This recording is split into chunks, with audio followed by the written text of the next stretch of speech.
Feliz por estarmos juntos, depois de uma semana de atividades intensas, né? Não pude estar com os irmãos essa semana, estive viajando. Estou feliz por estar perto dos irmãos mais uma vez. Abra a sua Bíblia no Evangelho segundo escreveu Marcos, capítulo 10, verso 46. Muito feliz por tudo que Deus tem feito, pelas palavras. Deus abençoe nosso diácono Edgar a cada dia, nossa irmã Rose. Palavras que alimentam nossa alma, trazem edificação, não é? Marcos capítulo 10, verso 46. Se você achou, você diz amém. Foram para Jericó. Quando Jesus saía de Jericó, juntamente com os discípulos e numerosa multidão, Bartimeu, um cego, mendigo, filho de Timeu, estava sentado à beira do caminho. E ouvindo que era Jesus, o Nazareno, começou a gritar: Jesus, filho de Davi, tenha compaixão de mim. E muitos o repreendiam para que se calasse, mas ele gritava cada vez mais: Filho de Davi, tenha compaixão de mim. Jesus parou e disse: chamem o cego. Chamaram então o cego, dizendo-lhe: coragem, levante-se, porque ele está chamando você. Atirando a capa para o lado, o cego levantou de um salto e foi até onde estava Jesus, que ele perguntou: o que quer que eu lhe faça? O cego respondeu: mestre, que eu possa ver de novo. Então Jesus lhe disse: vá, a sua fé salvou você. E imediatamente passou a ver e foi seguindo Jesus estrada afora. O culto de missões é um culto de conscientização. As mensagens que são ministradas aqui, o que nós falamos, eles remontam à conscientização e nos lembram sempre o nosso compromisso como igreja e o nosso compromisso como filhos de Deus. Da virada do século para cá, nós vivemos um movimento muito interessante, é um movimento do hedonismo. Surgiram vários movimentos dentro desse movimento maior, no qual esse movimento apontava sempre na sua própria direção. Você tem que pensar em você mesmo, o que interessa é o que lhe faz feliz, se traz satisfação para você, faça. E cada vez mais o mundo foi se tornando egoísta e ensimesmado. As preocupações que outrora se davam pela coletividade, agora apontavam mais para a sua individualidade. Se é bom para você, não importa se é ruim para os outros. Se está bom para você, pouco importa se alguém está sofrendo ou se alguém está, de alguma maneira, sendo padecido. Essa cultura ficou muito forte aqui no Brasil. E já no meados de 70, as pesquisas mostram mais isso, que ficou conhecido como a lei de Gerson, né? Gerson era um jogador de futebol da década de 70 que fez um comercial, e no comercial ele dizia: porque eu gosto de levar vantagem em tudo. Esse comercial ficou conhecido como lei de Gerson. E o brasileiro incorporou isso de uma maneira absurda. Basta você ir, por exemplo, para uma fila de banco, e você vai ficar constrangido se você estiver na boca do caixa. Você fica com medo que algum conhecido lá na fila do caixa, de alguma maneira, ele encontre lá no começo da fila.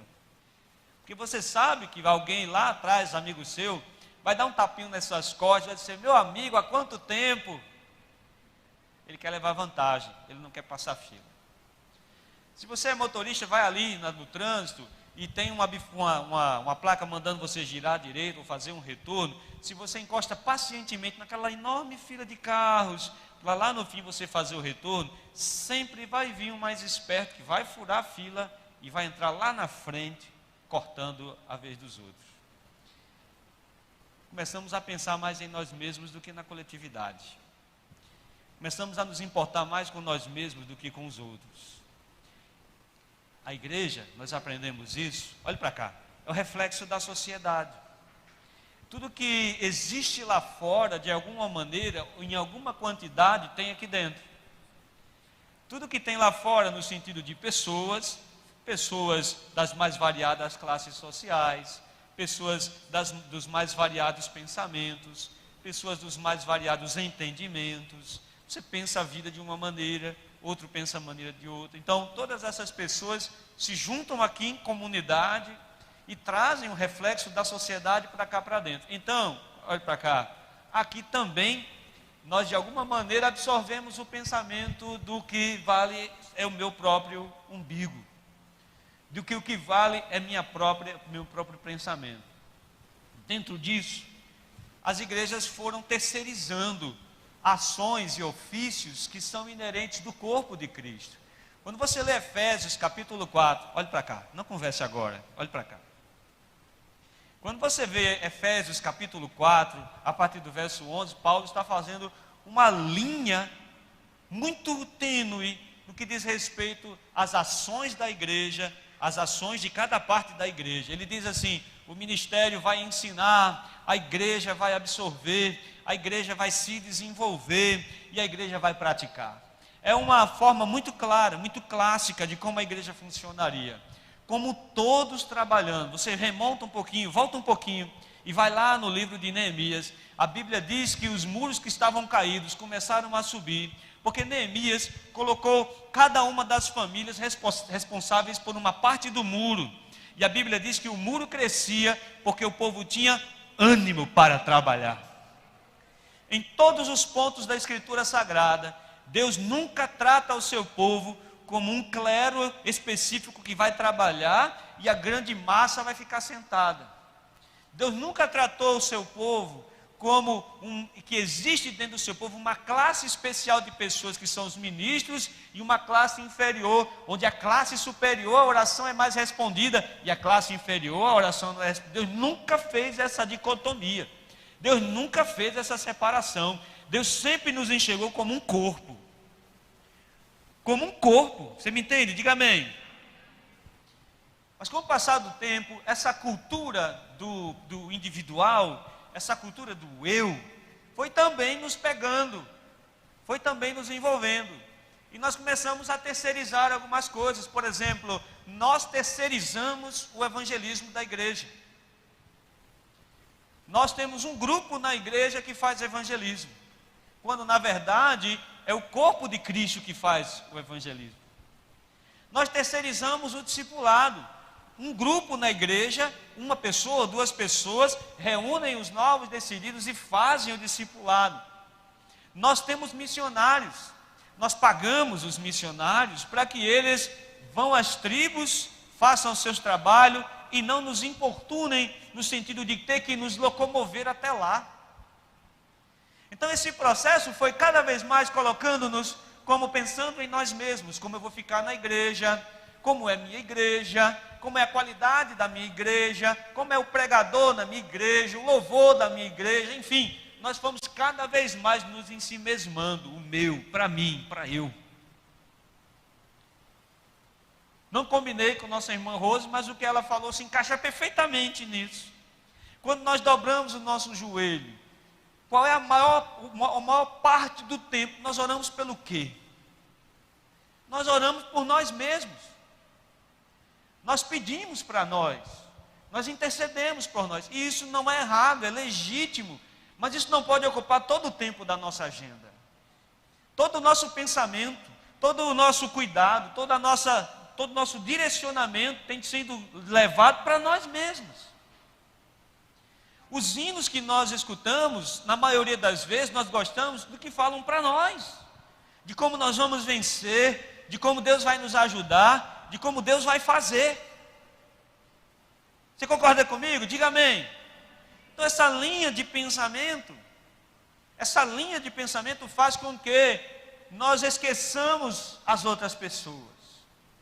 E eu quero iniciar esse texto, continuar, na verdade, essa introdução, perguntando a você se Deus já usou alguém para abençoar a sua vida. Se Deus já usou alguém como uma ferramenta para mudar a trajetória da sua vida. Não é uma ajudazinha simples, não. Um presente ou alguma coisa. É alguém que te ajudou a tal ponto que ela mudou completamente, radicalmente o curso da sua vida. Por causa dessa ajuda, por exemplo, você é o que é hoje. Por causa dessa ajuda, dessa ação dessa pessoa, você escapou de uma coisa, você escapou de uma situação. Alguém já fez isso por você? Você tem pessoas na sua vida que Deus usou, você sabe que foi que Deus usou, para ser um instrumento de bênção na sua vida. Eu tenho pessoas que marcaram pontualmente a minha vida. Não falo da minha família, porque minha família já é preponderante. Falo de pessoas que cruzaram o meu caminho e mudaram a trajetória da minha vida. Falo de um homem, por exemplo, o nome dele era Edilson, desculpe. Edilson trabalhava comigo e eu sempre fui arredio com ele, eu sempre fui grosso com ele, eu sempre fui estúpido no começo com ele, porque eu não gostava de crente. Eu não gostava dessa conversa de crente vir pregar para mim. E esse homem, pacientemente, durante 6 meses, cautelosamente, carinhosamente, jejuou por mim, orou por mim, e levou meus insultos, esquecia meus insultos, somente pelo desejo de me ganhar para Jesus. Por causa de Edilson, eu saí de uma trajetória de vida que levou hoje cerca de 90% dos meus amigos, ou à morte, ou ao vício das drogas. Eu estava contabilizando meus amigos que escaparam, e dos meus amigos que escaparam, alguns meses atrás, o último morreu, e o outro mora na rua. Então Edilson foi uma ferramenta de Deus para abençoar a minha vida. Então Edilson foi uma ferramenta de Deus, foi a mão de Deus para me tirar do charco de lodo e firmar os meus pés sobre a rocha. Deus usou uma freira para abençoar a minha vida. Quando eu não tinha nada, quando eu não tinha perspectiva, quando eu não tinha visão de absolutamente nada, Deus colocou essa mulher, madre geral do colégio que eu trabalhei, para ser um instrumento de bênção na minha vida, para poder me tirar de uma situação de calamidade, me colocar numa situação melhor. Deus usou um amigo, que o nome dele é difícil de pronunciar, o nome dele é Van Musten, é um nome alemão, mas ele é brasileiro. Esse homem, ele não se conformava ele mesmo viver o que ele vivia, e ele queria compartilhar o que ele vivia conosco. Ele se esforçava para que nós estivéssemos no patamar dele, ele nos inspirava, ele nos colocava em situações, vai lá, vai dar certo, você vai conseguir. E ele foi um dos que Deus usou para ser ponto de curva na minha vida. Essas pessoas que Deus usou, além do próprio pastor José Laércio, falando na sua despedida agora na região, eu disse e agradeci a ele pelo ponto de curva que ele fez na minha vida, ao confiar, me colocar para pastorear essa igreja e o ministério me abraçar nesse lugar. Ei, olhe para cá, são pessoas que Deus usou na minha vida, que mudaram a trajetória da minha vida. Se não fossem essas pessoas, se Deus não tivesse usado essas pessoas, talvez eu não estivesse aqui. Se eles não tivessem se incomodado, se eles não tivessem tirado um tempo da vida deles para abençoar a minha, para investir na minha, eu não estaria aqui. Então você também tem pessoas assim. E você que é jovem, vai ter pessoas assim. Não se preocupe, não fique ansioso com o seu futuro. Deus vai colocar peças no seu tabuleiro de xadrez para abençoar a sua vida, para fazer você crescer, para fazer você subir, para fazer você prosperar, para você ser alguém. Deus vai fazer isso, porque é o padrão de Deus na nossa vida. Agora eu quero perguntar a você, você já foi essa pessoa para alguém? Você já se incomodou com o fato de ter alguém precisando das suas características, das suas atitudes, das suas ações, para que essa pessoa tenha sua vida mudada? Você já mudou a vida de alguém? Essas pessoas podem bater no peito, todas essas que eu citei, e dizer assim: eu mudei a vida de uma pessoa. Ela pode não ter mudado o mundo inteiro, mas ela mudou o mundo de uma pessoa. Ela mudou, irmão. Essas pessoas, elas vão ficar marcadas no meu coração o resto da minha vida. E o texto que está aqui diante de nós traz uma dicotomia, uma separação muito clara. Uma separação de pessoas que estão no mesmo grupo. Porque na maioria das vezes nós somos tentados a ser críticos. Na maioria das vezes nós nos sentamos confortavelmente, olhamos para os degraus que estão acima de nós e tecemos críticas. Nós moemos, nós simplesmente acabamos com as pessoas que estão acima de nós, somente pelo fato de não ter conquistado o que aquelas pessoas conquistaram. Nós nos tornamos moedores, nós nos tornamos, na maioria das vezes, ao invés de ajudar outras pessoas, nós criticamos. Ao invés de buscar ajudar e de alguma maneira levar essas pessoas a um novo momento, nós dizemos: nós acabamos com o resto da força dessas pessoas. E esse texto mostra uma separação muito clara desse tipo de pessoa. Aqui nesse texto, nós temos a multidão e temos um pequeno grupo da multidão. Há uma separação muito clara. A multidão, ela é insensível. A multidão, ela é insensível à calamidade humana. Olhe para cá, preste bastante atenção no texto. O texto diz aqui que uma numerosa multidão passava naquele lugar. Era uma numerosa multidão e havia apenas um cego sentado à beira do caminho. Qualquer pessoa naquela multidão poderia, de alguma maneira, contribuir para a melhora de vida daquele homem, para a transformação de vida daquele homem. Essa numerosa multidão, ela simplesmente ignora um cego sentado à beira do caminho. Ela simplesmente despreza esse cego sentado à beira do caminho. Eles passam indiferentes a essa pessoa, eles passam indiferentes a essa situação. E o texto diz, Marcos e Lucas também diz, que ele era cego, mendigo, e estava sentado à beira do caminho. Não satisfeitos com a indiferença, quando esse homem tenta se levantar da situação de calamidade, quando esse homem tenta se erguer da situação difícil que ele está vivendo, não satisfeito ao tratarem com desdém e indiferença esse homem, eles agora tentam sufocar a esperança dele. Cale-se! Você está vendo que ele não vai olhar para você? Fique quieto, você é um pecador desgraçado. Fique quieto, você não tem condições nenhuma de seguir como nós seguimos. Fique calado. Críticas, palavras de desânimo, truculência. A multidão é amargurada, a multidão é insensível. E esse é o padrão da humanidade. Esse é o padrão das pessoas que não estão buscando a Deus. Elas são pessoas cheias de ressentimento. Para elas, quanto pior, melhor. Cheias de desculpas, vazias de ações. São pessoas que elas simplesmente sentam e criticam. E quando alguém ousa levantar e fazer alguma coisa, eles se levantam como donos da verdade, algozes de quem se levanta, e começam as críticas. Quem vai fazer? Você? Fica quieto, fica calado, não faz barulho. Esse é o padrão da humanidade. Olhe para cá. E esse é o padrão que nós crescemos. Que atire a primeira pedra aqui, quem nunca confortavelmente sentado teceu críticas em quem estava fazendo alguma coisa. Que atire a primeira pedra aqui, quem nunca saiu de sua boca críticas a pessoas, por exemplo, que caminhavam conosco na fé e caíram. Que atire a primeira pedra aqui, quem nunca tratou com desdém ou indiferença alguém que estava querendo levantar e ao invés de dar a mão criticou. Você está assim porque você quer. Você está assim porque você merece. Se fosse eu, não seria dessa maneira. E o texto nos apresenta, isso aqui foi só a introdução. E o texto aqui nos apresenta uma história muito rica dentro desse sentido. Porque quando nós olhamos para essas circunstâncias, nós agimos muitas vezes como os antigos judeus ortodoxos e dizemos assim: ele está assim porque Deus está castigando ele. Ele está assim porque ele é um pecador e ele merece estar dessa maneira. Mas Deus não tem interesse no sofrimento. E o texto nos apresenta exatamente isso. Enquanto a multidão passa alheia àquela situação, Jesus nunca passa alheio à miséria e ao sofrimento de ninguém. Aparentemente, Jesus passa reto do cego.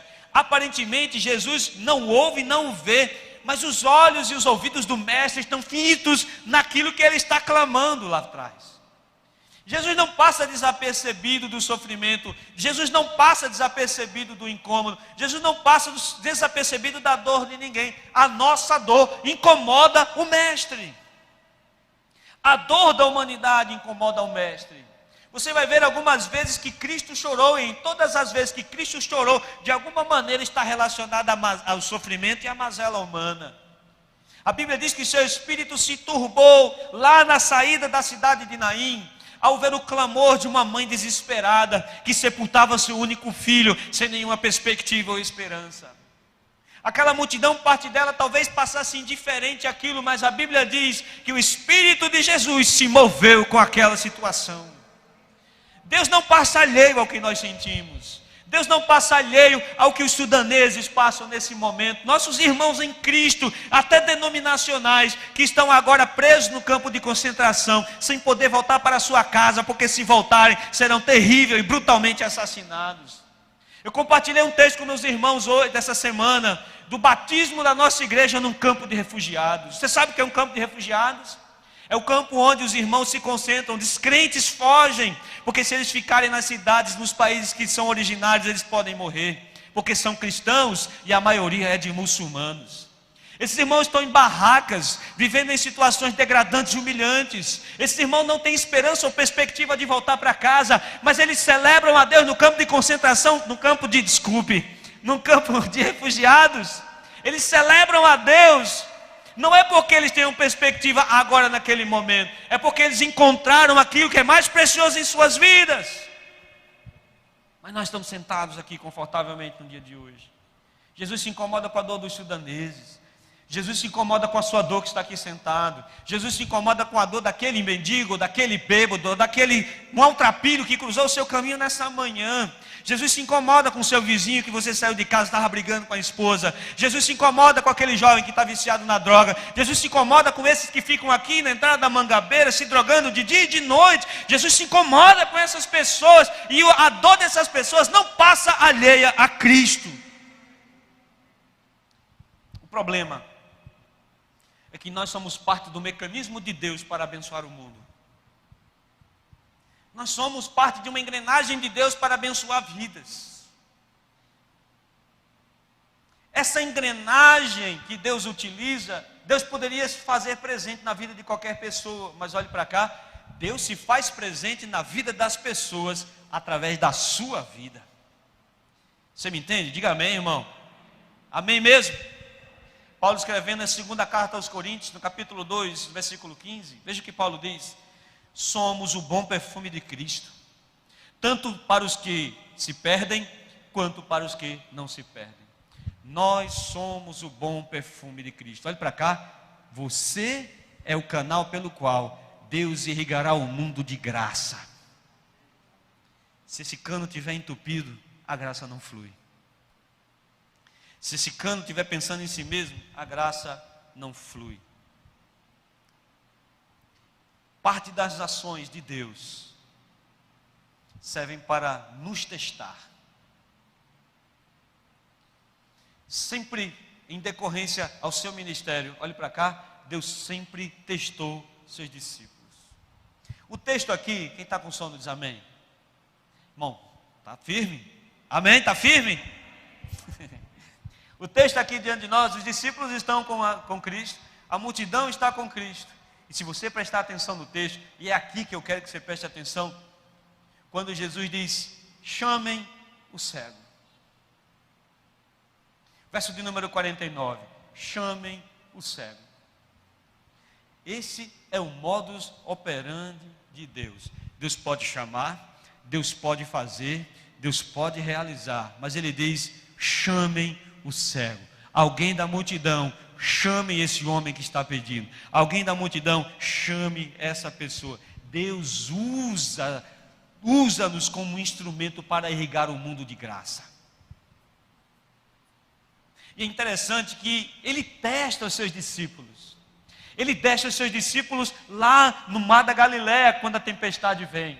Ele testa os seus discípulos lá na vila samaritana, sentado com a samaritana no poço. Ele testa os seus discípulos na multiplicação dos pães. Ele diz: vocês vão dar de comer. Ele diz: vocês é quem poderiam acabar a tempestade. Ele diz: olhem para os campos, estão brancos. Olhe para cá, meu irmão. Deus testa os seus discípulos através das circunstâncias e situações. E aqui, ao passar reto daquele cego, Jesus está provando seus discípulos mais uma vez. Em outras palavras, Jesus está dizendo: eu posso fazer, eu posso realizar, eu posso chamar Ele, eu posso fazer daqui, mas eu quero usar vocês para abençoar vidas. Mas eu quero usar vocês para se incomodarem com essas vidas. Eu quero usar vocês para se importarem com essas vidas. Eu quero chamar você para se importar com drogado, para se importar com bêbado, para se importar com pecador, com promíscuo, com idólatra. Eu quero chamar você para se importar com essas pessoas, porque você é uma engrenagem na ferramenta de Deus. Diga glória a Deus. Nós somos canais irrigadores da graça.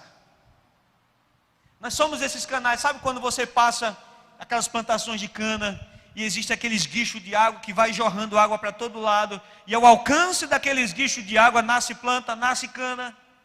Você é aqueles guichos de água irrigando de graça o mundo caído, irrigando de graça as pessoas que estão ao seu redor. No seu alcance, na sua potência, na sua força, você deve irrigar ao seu redor. Diga glória a Deus por isso.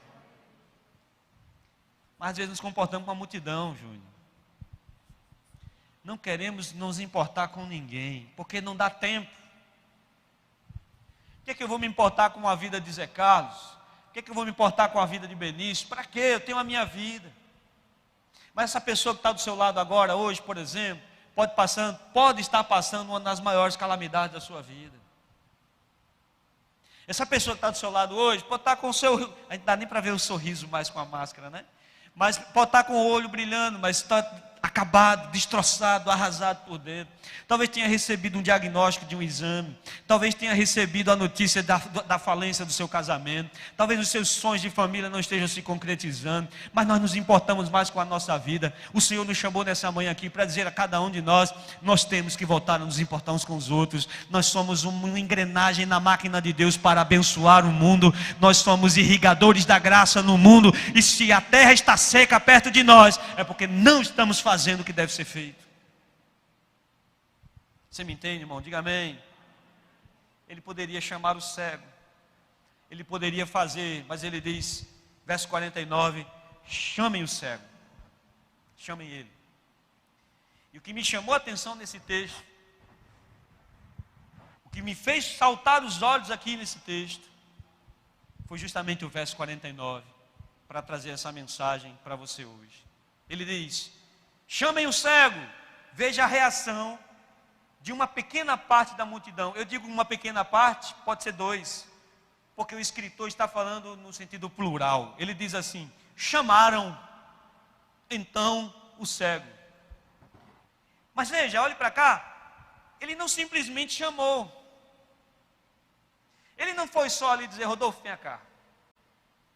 Ele não simplesmente chamou. Veja no verso 49, ele diz assim, quando ele chega para o cego, ele diz: coragem, levante-se, o mestre está chamando você. Veja como ele leva a mensagem do mestre até o cego. Aleluia, aleluia. Ele não leva uma mensagem vazia, ele não leva uma mensagem, um recado seco. Ele não diz absolutamente nada do que Jesus falou. Jesus diz: chame ele. Ele diz: ei, levante-se, tenha bom ânimo, Jesus está te chamando. Quando você olha para o contexto da mensagem, nenhum momento o cego teve contato com Jesus a priori.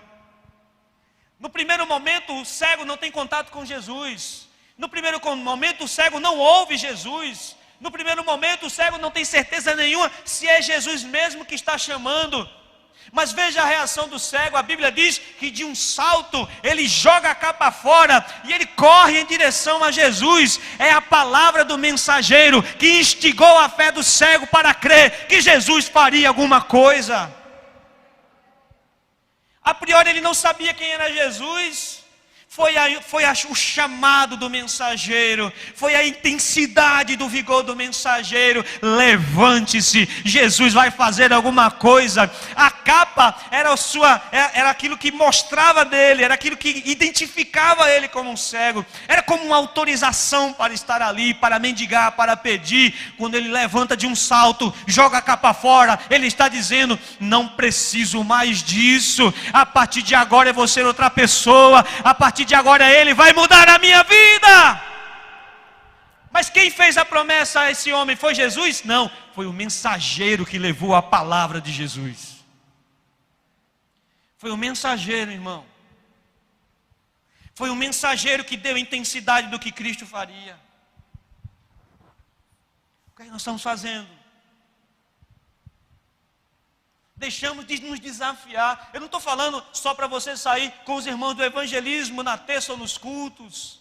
Eu não estou falando para você simplesmente agora pegar um monte de folheto, carimbar com o nome da igreja e você sair por todos os lugares. Se você fizer isso, amém, é bênção também. Mas eu estou falando para você se importar com vidas, se importe com as pessoas que estão perto de você, se importa com quem entra no seu carro, se importe com quem entra na sua casa, se importe com quem cruza o seu caminho, porque se cruzou o seu caminho, é porque Deus quer que você seja um instrumento de irrigar a graça na vida dessa pessoa.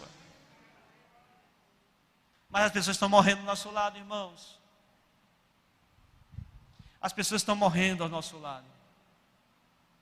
E nós estamos esperando, eu acho o cúmulo, quando um crente diz: Senhor, levanta alguém para falar à minha família. Deus já levantou, é você.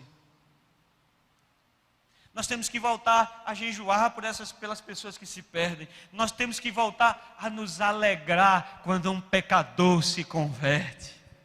Nós temos que nos alegrar quando entrar pessoas que não conhecem. Nós às vezes achamos que estamos na igreja, no sofá da nossa casa, porque na nossa casa só entra quem nós conhecemos. Porque na nossa mesa só senta quem nós prezamos. E criamos um clube do bolinha, onde nós nos reunimos e não evidenciamos a graça de Deus às outras pessoas. A fé do cego é potencializada pelo chamado. Qual a intensidade do seu convite ao pecador? Qual é a sua intensidade e vigor em acreditar no que Deus está fazendo? Ou nos tornamos uma máquina de levantar as mãos e dizer amém? Em casa ontem, curioso, estava zapeando no YouTube, eu achei uma coisa muito interessante. Os imperadores romanos, todos os imperadores romanos têm um busto, ou seja, uma imagem do seu rosto, da sua fisionomia. E aí um americano pegou esses bustos, essas estátuas, usando um programa de computador, deu vida a eles. Aquilo era o rosto do imperador romano daquela época. Eu fiquei curioso para conhecer Nero. Nero pregava cristãos nas estradas à noite de Roma, vivos. Jogava piche no corpo deles e incendiava os seus corpos para que as estradas ficassem iluminadas durante a noite. Teve uma região, na época de Nero, que faltou madeira para fazer cruz. De tanto que ele crucificou cristãos, de quanto ele assassinou cristãos. O espetáculo nas arenas, na época de Nero, eram crentes jogados aos leões. Crianças eram estraçalhadas pelos animais, enquanto romanos riam e se alegravam. Se eu quero conhecer esse diabo, eu quero ver o rosto desse demônio, eu quero saber como é que ele era. Se nós estamos aqui hoje sentados confortavelmente, é porque crentes deram suas vidas e disseram: eu prefiro morrer a viver sem Jesus. Eu prefiro morrer a dizer que eu não quero Jesus. Eu prefiro levar os açoites, eu prefiro ser crucificado, eu prefiro engolir ouro fervendo e fundido e morrer, mas eu não abro mão do que Jesus e dos ideais de Jesus. O conforto está nos matando, irmãos. O conforto está tirando a força e o vigor da nossa fé. Precisamos exercitar a nossa fé. O convite do mestre, interessante isso, irmão. Eu vou já encerrar. O convite do mestre empolga o mensageiro, Júnior. O convite do mestre, Bruno, faz o mensageiro dizer assim: vai lá, levante, se anime. Jesus está te chamando. Ei, cadê essa alegria no seu coração? Cadê essa alegria no nosso coração? Ei, jovem, você que tem seu amigo depressivo, você que tem seu amigo ansioso, minha irmã, você que tem seu amigo passando por dificuldade, olhe para essa pessoa e diga assim: ei, eu tenho um lugar que Jesus pode transformar essa tristeza em alegria. Eu tenho amigos que podem te dar apoio. Eu tenho um lugar que vão te chamar de irmãos. Ei, venha, o mestre chama você. Aleluia! Com vigor, com empolgação, com alegria, porque Ele mudou minha vida. Então eu quero mudar a vida de alguém. Porque Ele tocou. Ei, irmãos, nós somos o elo de uma corrente. Nós somos o elo para levar essa mensagem. O convite do mestre empolga o mensageiro, traz luz para o cego e o conduz a Jesus Cristo. Aleluia! Louvado seja Deus. Mude a vida de alguém. Saia da multidão. Sabe o que é que o diabo quer? O diabo quer que a gente fique preocupado com picuinhas domésticas. Fulano cantou, eu não cantei. Fulano andou, eu não andei. Fulano é o querido do pastor. Fulano não é. O pastor está sem gravata? Ah, que absurdo. Vou me desviar? Ah, vai ser crente, irmão. O diabo quer isso. O diabo quer que o louvor não se encaixe. Quer que haja que contenda entre eles. O diabo quer que os homens não se entendam. O diabo quer que as mulheres não se... Porque o diabo sabe que no dia que nós tivermos um objetivo único, encaixar todas as engrenagens, as portas do inferno não prevalecerão contra a igreja. Nós oramos durante muitos anos: Senhor, acaba o carnaval. Lembra disso? Senhor, acaba o carnaval. Eu me lembro que numa época na nossa cidade nós nos juntamos para acabar com a maior festa pagã da época na cidade.